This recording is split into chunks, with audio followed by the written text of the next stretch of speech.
स्थानों पर, बड़े बाजारों में, बड़े ऑफिसेज में स्थापित इस तरह किया जाए कि 2 गज की दूरी, मास्क है जरूरी को कंटिन्यूसली जो है लोगों के जहन में डालने के लिए, लोगों को उनके बारे में जागरूक करने की व्यवस्था की जाए। ये निर्णय माननीय मुख्यमंत्री जी ने दिया है, इस व्यवस्था को स्थायी किया जाए और जल्दी कार्य योजना बनाकर इम्प्लीमेंट किया जाए।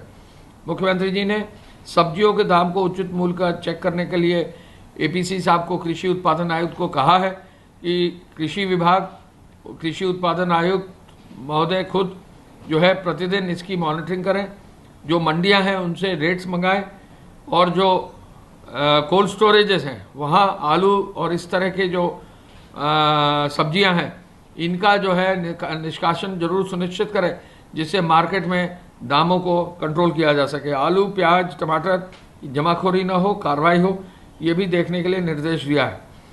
धान की खरीद के लिए जैसा बताया गया था 3000 सेंटर से अधिक प्रस्तावित किए हैं, इसको पुनः समीक्षा करने के लिए कहा गया है। अगर आवश्यकता पड़ेगी तो धान की खरीद, चूंकि इस बार धान ज़्यादा आएगा तो धान के सेंटर्स की संख्या में भी बढ़ोतरी की जा रही है। मुख्यमंत्री जी ने आत्मनिर्भर भारत अभियान के सफल क्रियान्वयन के लिए राज्य स्तरीय बैंकर्स कमेटी SLBC को भी आयोजित करने, विभिन्न योजनाओं को, ऋणों को सुनिश्चित कराने, उद्यमी, बेरोजगारों व अन्य पात्र लोगों को ऋण दिलाने के लिए भी जनपदवार लक्ष्य सुनिश्चित कराने का निर्देश दिया है। मुख्यमंत्री जी ने वृद्धावस्था, निराश्रित महिला, दिव्यांगजन और कुष्ठावस्था पेंशन की द्वितीय किश्त 86,95,027 लाभार्थियों को 1311 करोड़ ऑनलाइन हस्तांतरित आज की है। एक कार्यक्रम में, ऑनलाइन कार्यक्रम में मुख्यमंत्री जी ने समाज कल्याण माननीय मंत्री जी से के साथ, माननीय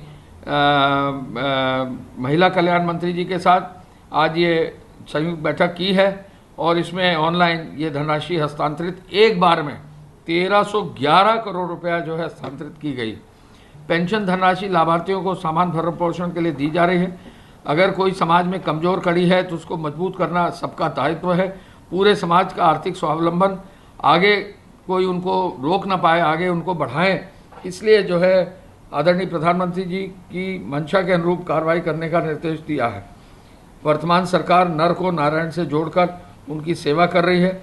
यदि किसी निराश्रित दिव्यांग को कहीं भी किसी भी योजना का लाभ चाहिए, उसके जीवन में खुशहाली लाना है, इस कार्य करने के लिए सरकार तत्पर है। उनके खुश करने के लिए, उनकी अंतरात्मा को प्रसन्न करने के लिए ये निर्देश उन्होंने दिए हैं। किसी भी व्यक्ति के सामने भोजन का संकट ना हो। अप्रैल 2020 से 2 बार पात्र नागरिकों को राशन दिया गया है। प्रत्येक पात्र व्यक्ति को आयुष्मान भारत योजना तथा मुख्यमंत्री जन आरोग्य योजना का लाभ मिला है। यदि किसी दशा में किसी व्यक्ति के पास कोई भी कार्ड नहीं है तो उपचार के लिए 1000 रुपये की धनराशि ग्राम प्रधान की निधि से भी देने का निर्देश दिया गया और नगर निकाय की भी निधि से देने का निर्देश दिया गया। निराश्रित महिलाएं, विभिन्न महिला समूहों को रचनात्मक कार्यों से जोड़कर भी आर्थिक स्वावलंबन का भी निर्देश दिया है। मुख्यमंत्री जी ने जनपद प्रयागराज, अयोध्या, फतेहपुर, ललितपुर, देवरिया, वाराणसी, चित्रकूट के लाभार्थियों से वीडियो कॉन्फ्रेंसिंग करके संवाद भी बनाया है और उनका कुशलक्षेम भी लिया है। कुल 86,95,027 लाभार्थियों को अब तक 3,484 करोड़ 39 लाख की पेंशन धनराशि वितरित कर दी गई। आज ये कार्यक्रम बहुत बृहत रूप से जो है आयोजित किया गया। मैं पुनः इस अवसर पर कहना चाहूँगा कि 2 गज की दूरी, मास्क है जरूरी, इस पर विशेष बल आज दिया गया है बैठक में। कल 11,32,000 लोग यात्री 7,400 बसेस में ट्रैवल किए हैं। इसके साथ साथ कल जो कार्रवाई प्रदेश सरकार में गृह विभाग और पुलिस विभाग के द्वारा की गई है, कुल अब FIR 2,25,000 हो गई हैं। 2,25,848 कुल जो है 4,27,000 लोग नामजद किए गए हैं। 72,150 वाहन सीज किए गए हैं। 80 करोड़ 30 लाख रुपया जमा करा गया है। 4,37,000 आवश्यक वस्तुओं के लिए गाड़ियों की अनुमति दी गई है। 919 EC एक्ट में FIR दर्ज की गई है।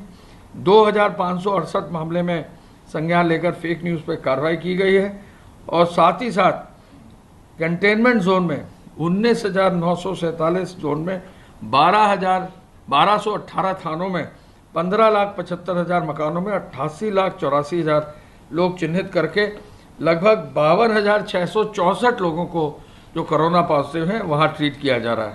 तो ये पूरा अभियान चालू है। मैं अब अनुरोध करूँगा कि ACS मेडिकल साहब जो है अपनी ओर से आपको ब्रीफ करेंगे।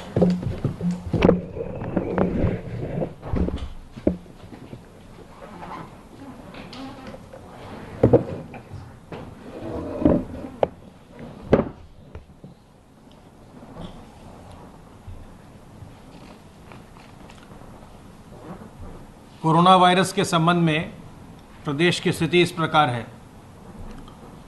विगत 24 घंटों में संक्रमण के 6,337 नए मामले सामने आए हैं और विगत 24 घंटों में 6,476 संक्रमित मरीज उपचार के पश्चात डिस्चार्ज किए गए हैं।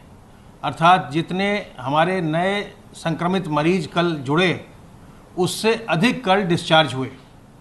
अब हमारे जो कुल संक्रमित मरीज अभी तक उपचार के पश्चात डिस्चार्ज हो चुके हैं उनकी संख्या 2,58,573 हो गई है। रिकवरी का प्रतिशत अब प्रदेश में 78.29% हो गया है।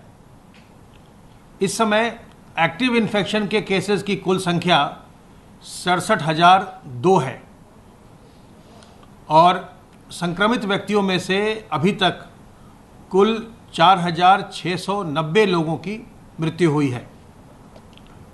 कल प्रदेश में 1,54,202 सैंपल्स की जांच की गई और अब तक प्रदेश में 79,38,533 सैंपल्स की जांच की जा चुकी है।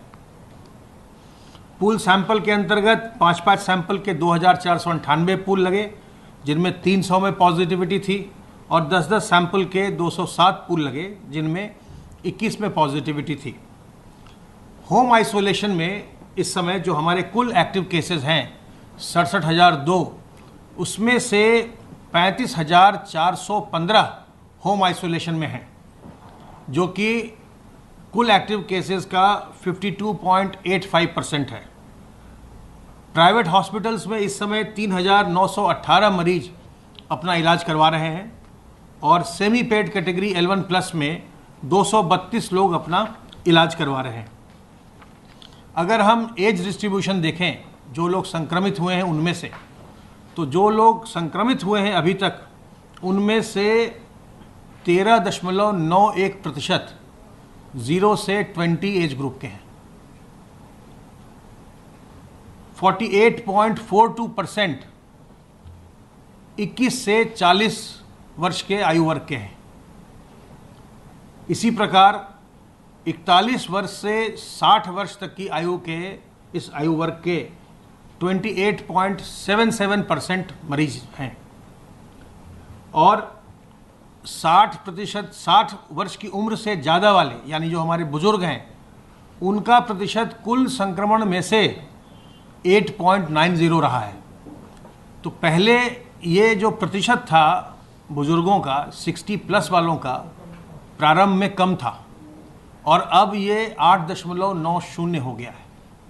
तो हमारे बुजुर्ग जो हैं उनको अपना ध्यान रखना चाहिए, उनको संक्रमण से बचना चाहिए और जो हमारे अन्य लोग हैं उन्हें इस बात का ध्यान देना चाहिए कि वो भी बुजुर्गों से दूर रहें, उन्हें संक्रमित न होने दें और पूरी कोशिश करें कि उन्हें किसी प्रकार से संक्रमण न होने पाए।